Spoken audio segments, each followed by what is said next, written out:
नमस्कार, आप देख रहे हैं पुलिस वाला वेब न्यूज और मैं हूं आपके साथ कंचन। निर्दलीय प्रत्याशी पारम सिंह रावत ने एक सभा को संबोधित किया। सभा में निर्दलीय प्रत्याशी पारम सिंह रावत ने कहा कि क्या पोहरी विधानसभा में 46 जातियां हैं, अगर उनकी जनसंख्या कम है तो उनमें क्या कोई योग्य नहीं है। जब पोहरी विधानसभा में टिकट की बात करें तो धाकड़ और ब्राह्मण समुदाय के लोगों को ही भाजपा और कांग्रेस पार्टी टिकट देती है, ऐसा क्यों है? क्या पोहरी विधानसभा में धाकड़ और ब्राह्मण समुदाय के लोग ही निवास करते हैं? जब निर्दलीय प्रत्याशी पारम सिंह रावत से पूछा गया पोहरी विधानसभा में जमकर भ्रष्टाचार होता है तहसील से लेकर थाने तक, तो उन्होंने कहा कर्मचारी कोई भ्रष्ट नहीं होता, उन्हें नेता ही भ्रष्ट करते हैं। अगर आप विधायक बनते हैं तो आप क्या करोगे? भ्रष्टाचार को कम करने के लिए पारम सिंह ने कहा, अगर मैं विधायक बन गया तो सबसे पहले मैं भ्रष्ट नेताओं को पोहरी विधानसभा से बाहर करूंगा, ये मेरी पहली प्राथमिकता होगी। आइए, आज हमारे साथ मौजूद हैं पोहरी विधानसभा के लोकप्रिय नेता पारम सिंह रावत जी, सीपी जनपद अध्यक्ष। आज हम उनसे जानना चाहेंगे पोहरी विधानसभा उपचुनाव के बारे में। तो पारम सिंह रावत जी, आपका बहुत बहुत स्वागत है पुलिस वाला न्यूज़ 24 में। आपकी बार आपने निर्धारित प्रत्याशी तौर पर चुनाव लड़ने की ठान ली है और आप मैदान में मुकाबला कर रहे हो, तो अब की बार आप जनता के बीच में जा रहे हैं, तो किन किन मुद्दों को लेकर जनता के बीच में जा रहे हैं? जनता के बीच में मैं नहीं जा रहा। जनता आजकल नेताओं को भगा रही है। ये चुनाव जनता लड़ रही है, मैं नहीं लड़ रहा, सिर्फ माध्यम हूँ मैं। जनता बदलाव चाह रही है। जो नेता इस बार चुनाव विकास की बात ही नहीं है। इस चुनाव में विकास कराना तो कोई भी प्रतिनिधि उसकी जिम्मेदारी होती है। शासन की जो योजनाएं होती हैं उनको धरातल पर उतारने की जिम्मेदारी प्रतिनिधि की होती है, चाहे वो विधायक हो चाहे सरपंच हो। लेकिन ये चुनाव बदलाव का है।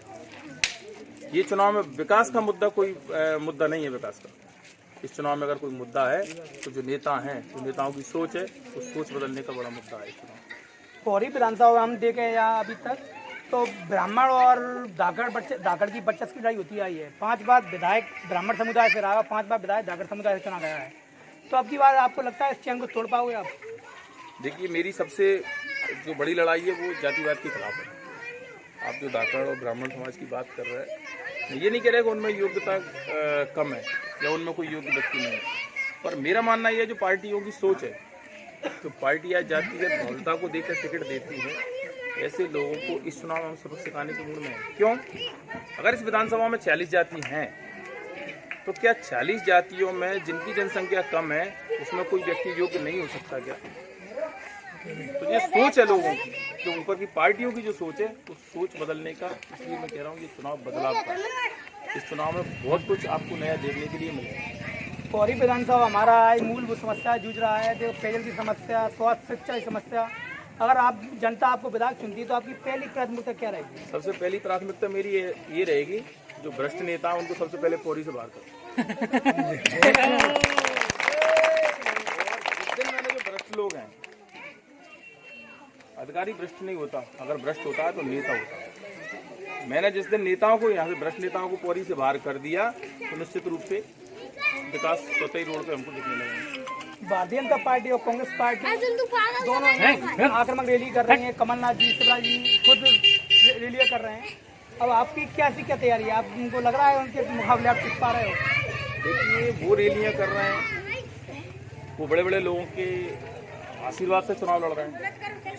उनके लिए बहुत बहुत बड़े लोग हैं आशीर्वाद प्रदान करने के लिए। बड़ी पार्टियों के उनके पास सिंबल हैं। मेरे पास सबसे बड़ी ताकत है जनता का आशीर्वाद। उस आशीर्वाद से मैं चुनाव लड़ रहा हूँ। आप जनमानस को क्या संदेश देना चाहेंगे? मेरी जनता से एक ही अपील है, इस बार जनता विचार करे, सोचे समझे। जनता को नेता चाहिए या बेटा? मैं बेटा हूँ, मैं नेता हूँ, फैसला जनता का। आपसे आखिरी सवाल है, अगर आप चुनाव जीतते हो, आप पहली बार किस पार्टी में हो, और अगर आप चुनाव जीतते हो तो किस पार्टी में जाओगे? देखिए, मैं वर्तमान में कांग्रेस पार्टी से हूँ और मुझे अभी किसी पार्टी, मतलब कांग्रेस पार्टी ने निष्कासित नहीं किया।